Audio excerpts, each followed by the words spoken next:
조용한 침묵만이 감도는 서재안. 홀로 앉아 키보드 두드리는 소리만 흐를 뿐입니다. 지난 1959년 20대 중반에 소설가로 등단한 오승재 작가. 현재까지도 의식을 깨우는 명문으로 때론 따끔한 말로 사람들에게 자극과 위로를 주고 있는 오승재 작가를 만나봅니다.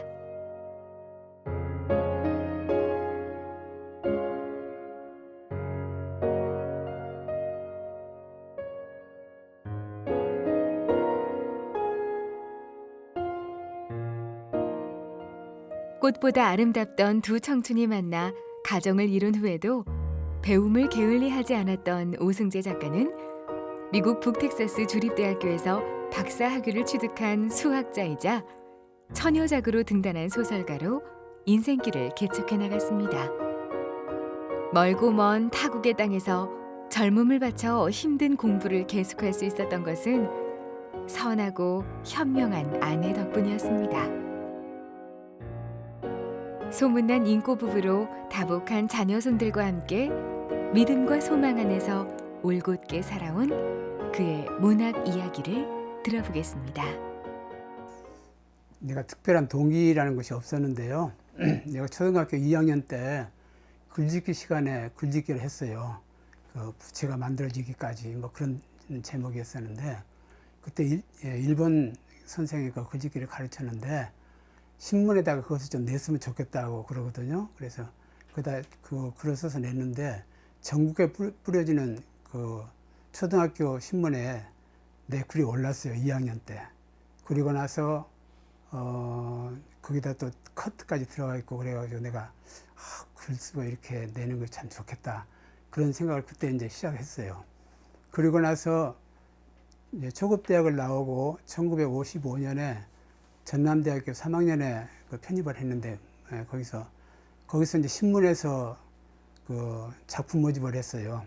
그래서 신문에 냈는데 거기가 초련기라고 내가 그 첫사랑 이야기를 거기다 쓴 것이 있었는데 그것이 가작이 되었거든요. 그래서 난 문과 교실에도 가보지도 않았고 또 전대 여러 가지 그 훌륭한 사람들이 많이 있었는데 내가 거기에 가작이 되어가지고는 나도 글을 쓸 수 있나 보다 그런 생각을 그때부터 갖게 됐어요. 그래서 어떤 동기라기보다는 내가 글을 써서 내 생각하고 내가 느끼고 그랬던 것을 써서 내면은 다른 사람들이 공감해 주는구나 그런 생각을 가지고 그때부터는 글을 쓰기로 그렇게 작정을 했습니다.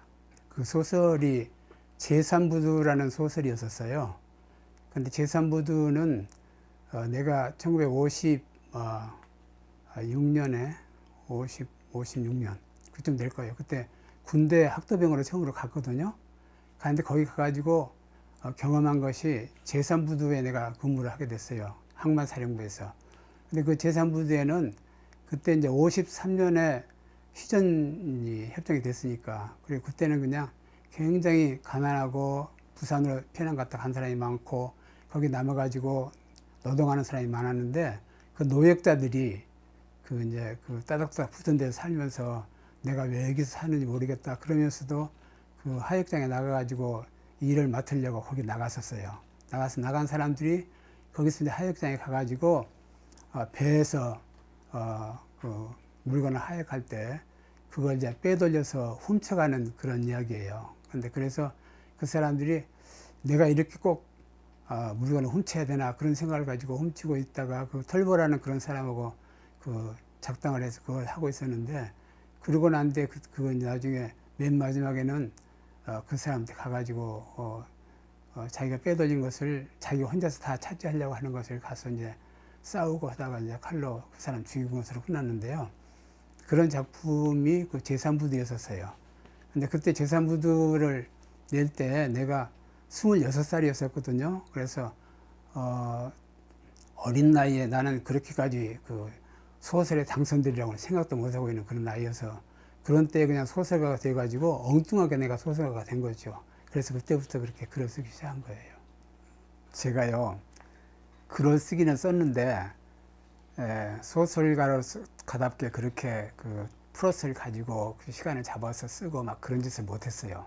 그래가지고 지금까지 그랬기 때문에 긴 장편 같은 것을 전혀 써보지 못하고 맨 단편만 지금 쓰고 있는 것 같아요. 그런데 지금도 나이가 드니까 더 마찬가지지만은 글 쓸 시간 안 갖고 있거든요. 그래서 그 시간들은 저녁에 3시에 잠을 깨요. 그럼 아침 6시까지인데 잠이 그때는 안 와요. 안 오면은 불면증이 걸린 것이 아니라 그 시간에 여러 가지 생각들을 하게 돼요. 그래서 그때 모아진 작품들을 이제 글로 써서 내기도 하고 그래요. 그래서 특별한 시간은 안 가지고 있습니다. 변화라고 보면은 내가 초기에 썼던 아시아제를 출판할 때 그 당시하고 지금 작품하고는 많이 달라요. 근데 지금 작품은 거의 기독교적인 것이거든요. 근데 내가 글 쓴다는 것은 내 나름으로 생각할 때는 내가 생각하고 느끼고 보았던 것을 다른 사람도 똑같이 느끼고 보고 그렇게 하고 싶다, 그런 생각을 가지고 내가 썼거든요. 그렇기 때문에 주로 내 주변에 있는 사람들 만난 거, 본 거, 경험한 거, 그런 것들이 중심이 되니까 기독교 생활을 오래 하다 보니까 그런 사람들이 주로 나와가지고 기독교적인 소설을 많이 쓰게 됐어요. 그렇게 됐는데 실제는 무슨 경향 같은 것은 그때 처음에 기독교인이 아닐 때하고 교회만 왔다 갔다 하는 그런 상태에서 교인이 된 뒤로부터는 좀 내용이 바뀌었다고 봐야 되겠죠.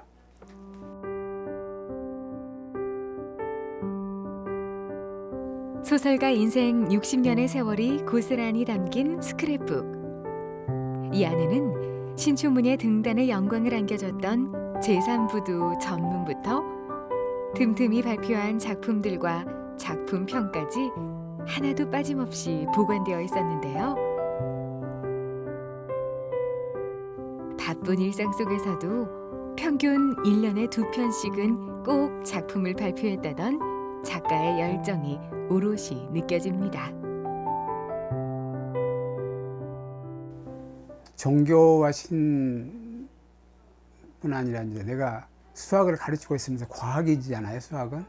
그런데 이 종교라는 것은 믿음의 세계거든요. 그러니까 과학하고 전혀 다른 세계예요. 그래서 하나님 말씀은 진리다, 그런 말을 할 때 나는 믿어지지 않는 거예요, 그것이. 왜냐하면 그건 주관적인 서술이거든요.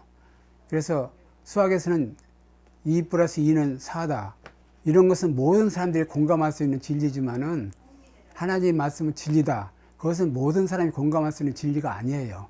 그러니까 기독교하고 내 생각하고는 다른 생각이었었는데, 그런데도 내가 기독교를 받아들이고 하게 된 것은 그 기독교에 보면은 예수 그리스도는 우리를 자유케 하려고 자유를 주셨는데 이제는 절대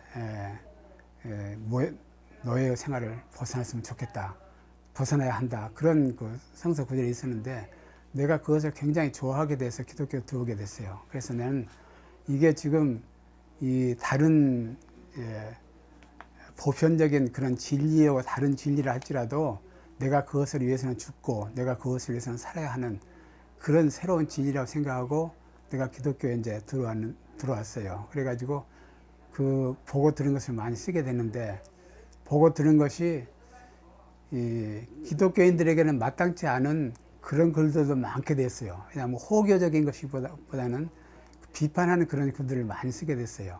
그래서 그런 것이 이제 내 글을 쓰게 된, 글을 볼 때는 사람들이 기독교를 안 믿는 사람은 기독교적인 글을 싫어하니까 읽지를 않고, 기독교를 믿는 사람은 기독교를 반대하는 것 같아서 믿지 않고, 그래서 내가 글을 쓴 것은 거의 사람들이 보지 않은 것 같은데 그래도 나는 열심히 쓰고 있어요. 아끼는 작품이라 그러면은, 작품은 이제 아들을 낳는 것과 마찬가지여서 한번 낳고 나면은 내 몸을 떠난 것이거든요.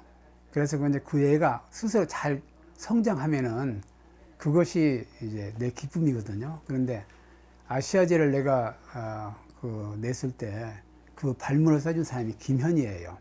김현이라는 평론가인데, 아시아제를 냈을 때 김현이라는 작가가 나는 이 사람을 알지도 못한다 그러지만은 참 참신한 글이라고 그러면서 주간조선이라는 신문에다가 일면 전체의 4분의 1을 차지해서 내 글을 싫어졌어요. 그러니까 말하자면 내가 어린애를 낳는데 내 어린애가 인정을 받고 이렇게 잘 크고 있다 그렇게 됐잖아요. 그러니까 그때가 그렇게 기쁠 수가 없었어요. 그래서 나도 이제 그랬을 수가 있다. 날 일면식도 없는 사람이 그렇구나. 그리고 김현이라는 사람이 내 발문을 쓸 때에도 나는 이 사람을 알지도 못하는데 알지도 못하는 것은 그 사람 마음속에 있는 울분과 그다음에 웃음과 그런 것을 전혀 나는 느끼지도 못한 사람이기 때문에 내가 모른다고 하는 것이다. 그러면서 내가 이 아시아제가 출판 기념회를 하게 되면은 내가 그 사람 불러와가지고 만취하게 하면 하고 싶다. 그렇게 말을 했거든요. 그런 것들도 보면은 나는 알지 못한 사람이라 하더라도 그렇게 인정해 줬다는 것이 기뻐서 그런 것이 아주 기뻤어요. 그리고 이제 그 다음에 이제 많이 기쁨이 되면 이번에 내가 낸 작품이 그것이 되었으면 좋겠다. 그런 생각을 해요. 요단강 건너가 만날이라는 책은 내가 교회를 좋아하게 된 이유가 교회는 자유를 우리를 예수님께서 자유케 했다. 그러니까 우리는 육체가 있고 영혼이 있는데 영혼이 자유로운 세상으로 비상하고 날아갈 수 있는 그런 기쁨이 있기 때문에 그래서 내가 기독교를 좋아해서 기독교에 들어갔거든요. 근데 기독교에 들어가니까 굉장히 많은 구속을 많이 받게 됐어요. 나는 그렇게 구속에 들어있는 걸 싫어해요. 우리나라 사람들은 옛날부터 그 노예 생활을 많이 했어요. 노예 생활을 많이 했다는 것은 중국 사람의 노예 생활을 했고 일본 일제 감정기에 일본 사람들 노예 노릇을 했고 그 다음에 왕정을 하기 때문에 왕신하로서의 노예 생활을 했고 그 다음에 다른 때에도 뭐 독재자가 많이 생겨가지고 우리가 노예 생활을 했고 여기서 나는 벗어나고 싶은 생각이 굉장히 많은 사람이에요.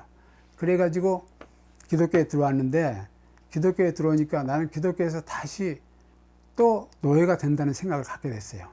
그 이유는 뭐냐 그러면은 그게 이제 기독교는 성서는 아주 성스러운 것이기 때문에 사람이 함부로 해석할 수는 없는 것이다. 그래서 이런 성서는 성서 가지고 해석할 수밖에 없다. 그런 말을 내놨거든요.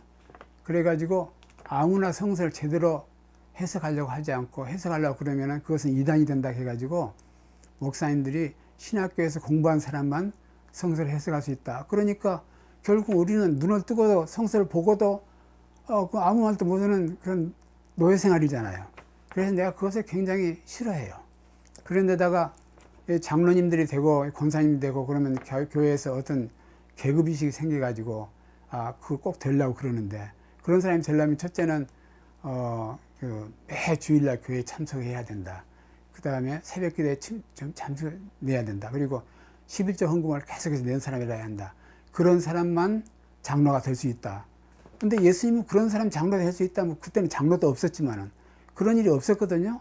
우리는 자유를 이제 너희들은 죄인인데 이제 내가 너를 죽어서 자유케 했다. 그렇게 말했는데 이렇게 이제 장로들은 그런 일을 하고 있고요. 그럼 교인들은 어떠냐 그러면 교인들도 자기가 노예라는 것을 모르고 있어요. 왜냐하면 말하면 그대로 순종만 하면 난 천당에 간다고 생각하고 계속 순종만 하고 살고 있으니까 이것은 주인의식을 가지고 자기 생각을 가지고 주인을 따르는 것은 순종이 아니고 기쁨으로 하는 것이지만은 아무것도 모르고 순종만 하면 이거 노예거든요. 그러니까 그런 생각을 하고 있는 사람이 많아가지고 내가 볼 때 그걸 답답하게 생각했어요. 그래서 그런 사람을 좀 고발하고 다른 사람도 나와 같이 좀 정말 자유를 얻는 그런 세대가 왔으면 좋겠다 싶어가지고 기독교인들에 의해서 내가 이 책을 이번에는 뭐 많이도 내지 못하지 않겠어요? 나이도 많고 그래서 이제 생각을 거기다 갖다 두고 낸 거예요. 한평생 가족을 위해 서로 희생하고 또 배려하며 살았던 두 꽃 청춘들이 지금은 세상에서 가장 아름다운 노부부의 모습으로 평화로운 일상을 함께하고 있습니다. 한 번씩 들춰보는 가족 사진은 이들의 역사이자 이 가정을 이끌어온 소중한 추억입니다. 우리 형제가 6남매예요. 그래서 6남매가 내가 장남이거든요. 장남인데 그때 그 6.25 뒤로 사는 삶이라는 게 굉장히 어렵고 6남매를 기르기가 힘들었어요. 그래서 내 아버지가 평소에 하는 이야기는 뭐냐 그러면은 나는 너희들 고등학교까지만 졸업시킬 테니까 다음은 너희들이 가든지 안 가든지 알아서 해라. 그런 상태였었어요. 내가 큰아들 나와가지고 있으면서 나는 어떻게든지 아버지가 이제 교편을 잡고 계셨으니까 나도 교편을 잡아야 되는데 초등학교 교편은 잡기가 어렵고 그냥 뭐 음악 선생님, 무용 선생님 다 해야 되니까 그래서 중학교에서 교편을 잡고 싶다 그래가지고 나는 중등교원 양성소라는 데를 들어가서 다니게 되었고요. 내 바로 밑에 있는 동생은 자기는 돈을 안 들이는 육군사관학교에 가야 되겠다 그래가지고 육사에 들어가서 그 애는 사실 1등으로 들어갔어요. 들어갔고 그다음에 셋째는 자기는 사범학교에 가가지고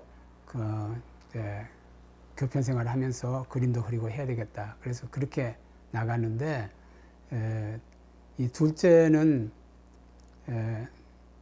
그 예술의 소질이 많고 시를 잘 쓰는 애였었는데 그때부터 시를 잘 쓰는 게 아니라 그때는 블라스 밴드라고 그 중학교에 들어가가지고 밴드부에 있었어요.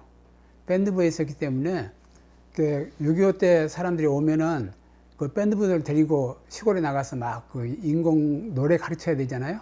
그러니까 그런 데 나가서 노래들 가르치고 막 다니고 그러면서 그러다가 나중에 우리가 이렇게 살고 있다가는 굶어 죽고 그러니까 자기라도 공산당원이 됐으면 좋겠다. 그래가지고 좀 배급이라도 받고 그래가지고 그 애가 이제 군대에 들어갔거든요. 근데 이영군으로 이제 입대를 했어요. 그래서 이북으로 갔는데 뭐 돌아올 줄 알고 아무리 기다려도 돌아오지 않고 거기서 있다가 나중에 보니까 이북에서 이제 훌륭한 시인이 됐대요.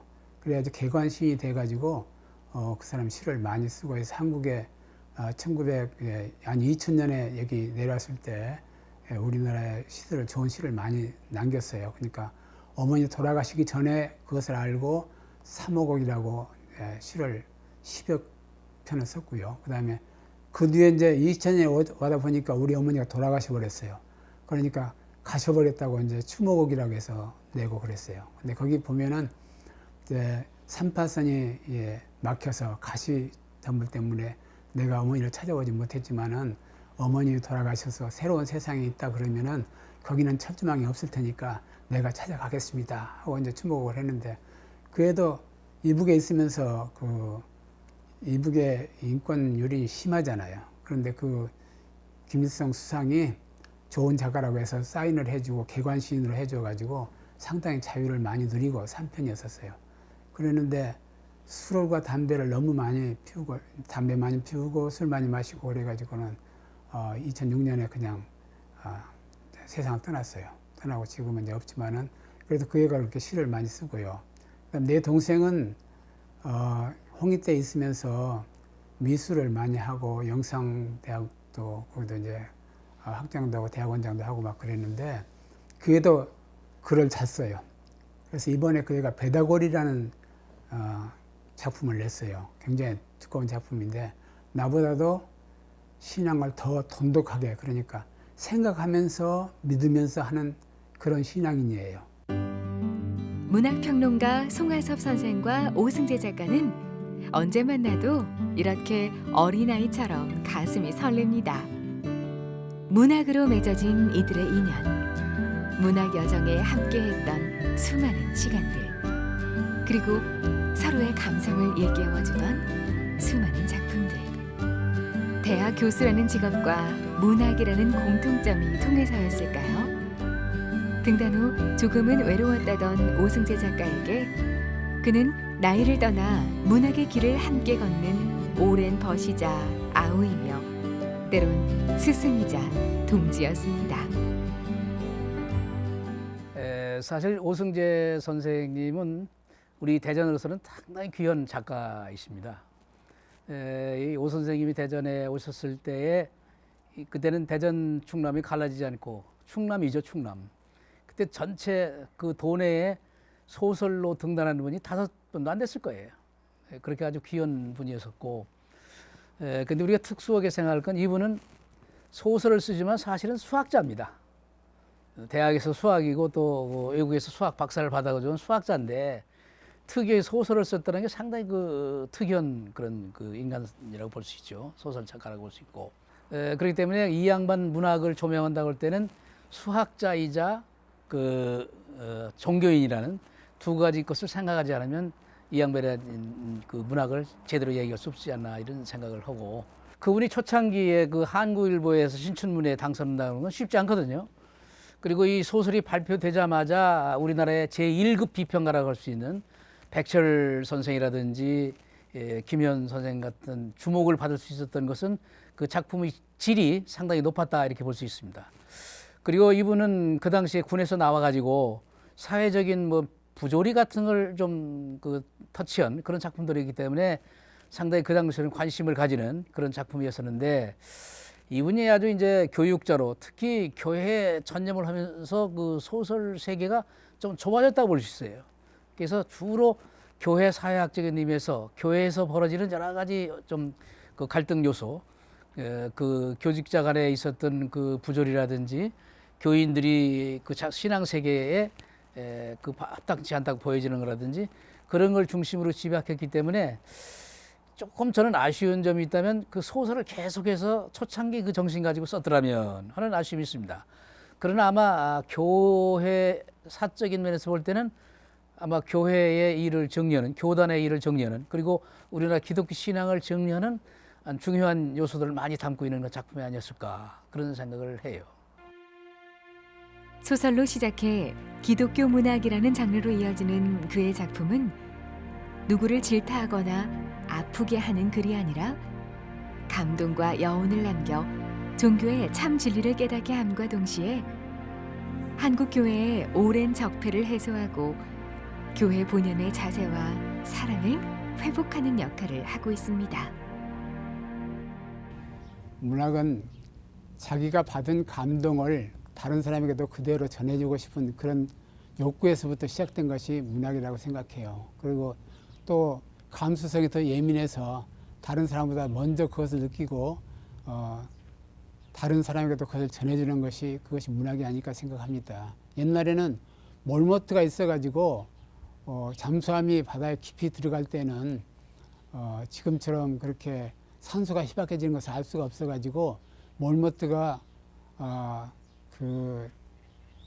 견디지 못해가지고 발광하는 걸 보면은 산소가 없어졌다 그렇게 느끼는 것이 있었는데, 마찬가지로 문학하는 사람들은 지금 이 시대를 보거나 다른 세상을 살아나갈 때 세상을 먼저 깨닫고 느끼고 다른 사람이 앞서서 신음하고 고통을 전해주고 그런 것이 문학이 되지 않을까 그런 생각을 합니다. 그래서 문학하는 사람들이 감성이 다른 사람보다는 훨씬 예민해야 되고, 그 다음에 파수꾼처럼 여러 가지 일을 먼저 느껴서 다른 사람에게 전해주는 그런 일이 돼야 되는데, 아무 사색 없이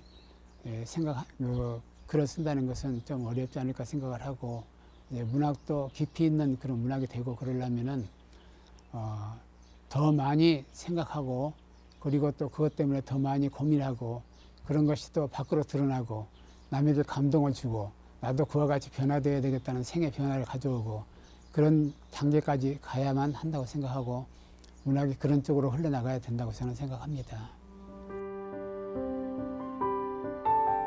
나무가 겪은 삶이 나이테에 남는다면 작가가 겪은 삶은 작품에 오롯이 남을 겁니다. 세상을 더욱 밝게 비추고 세상을 제대로 보게 도와주는 그의 작품이야말로 독자들의 마음속에 명작 중에 명작으로 남을 것입니다.